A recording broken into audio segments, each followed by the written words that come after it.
السلام علیکم خواتین و حضرات، پی کے پوائنٹ سے میں ہوں حافظ بشیر احمد اور آپ دیکھ رہے ہیں پروگرام رمضان اور زندگی۔ محترم خواتین و حضرات، رمضان المبارک کا بڑا ہی بابرکت مہینہ آنے والا ہے، اور اس رحمت والے مہینے میں اللہ رب العزت اپنے بندوں کی خصوصی طور پر رحمت کی نگاہ سے بندوں کو دیکھتے ہیں، بندوں کی بخشش کرتے ہیں، مغفرت کرتے ہیں۔ محترم خواتین و حضرات، جیسا کہ آپ کو پتہ ہے کہ رمضان المبارک کا بابرکت مہینہ آ رہا ہے، اور اس بابرکت مہینے کا جیسے اللہ کے نبی استقبال کرتے تھے تو ہم بھی کیسے اس کا استقبال کریں اور کیسے اس کے لیے اپنے آپ کو تیار کریں، کیسے اس کے لیے پریپیئر ہوں، تو آج کے پروگرام میں ہم اس پر ذرا سے نظر ڈالتے ہیں اور دیکھتے ہیں کہ اللہ کے نبی کیسے تیار ہوتے تھے رمضان المبارک کے لیے۔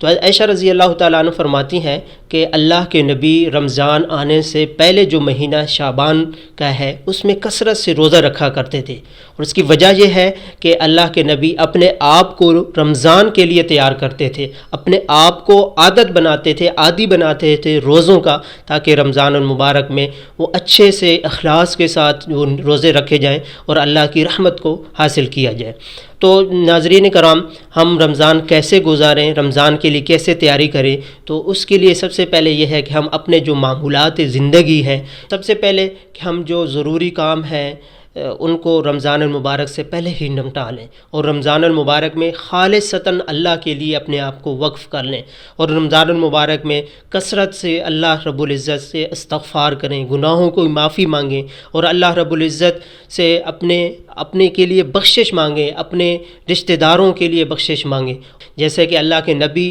شعبان کے مہینہ میں کثرت سے روزہ رکھتے تھے۔ حدیث پاک میں آتا ہے کہ اللہ کے نبی رمضان کے علاوہ جس مہینے میں زیادہ سے زیادہ روزے رکھتے تھے وہ شعبان کا مہینہ ہے۔ تو اس لیے ہم بھی شعبان سے ہی اپنے آپ کو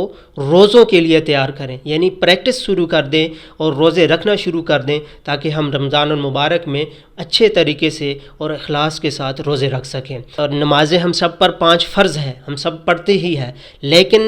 جو خصوصی خیال کرنا ہے رمضان المبارک میں کہ ہماری جو 5 وقت کی نمازیں ہیں وہ تکبیر اولیٰ کے ساتھ مسجد میں جماعت کے ساتھ ہوں، چونکہ یہ مہینہ سال میں ایک مرتبہ آتا ہے، اور یہ مہینہ اللہ کی طرف سے اپنے بندوں کے لیے ایک گفٹ ہے کہ سارا سال جو بندے ہیں وہ دنیا میں مگن ہوتے ہیں، دنیا کے کاموں میں وہ دین سے دور ہوتے چلے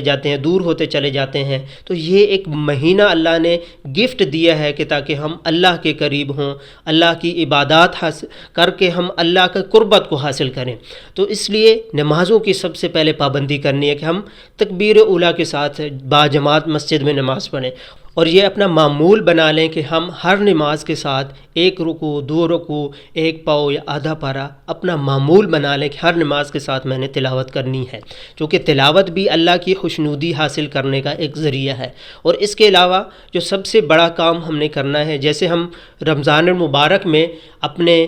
اپنے آپ کو بھوکا پیاسا رکھتے ہیں، کھانے پینے سے ہم اپنے آپ کو دور رکھتے ہیں، اسی طرح ہمارے دل و دماغ بھی اس کا بھی روزہ ہونا چاہیے۔ ہم کسی کی چغلی نہ کریں، زبان سے کسی کی چغلی نہ کریں، دل سے دماغ سے کسی کا برا نہ سوچیں، اور اسی طرح زبان سے کسی پر بہتان نہ لگائیں۔ زبان کا بھی روزہ، دل و دماغ کا بھی روزہ، ہاتھوں کا بھی روزہ، اسی طرح جسم کے باقی جتنے بھی اعضاء ہیں ہم اس کی بھی کوشش کریں کہ جیسے ہم کھانے پینے سے دور رہتے ہیں اسی طرح ہمارے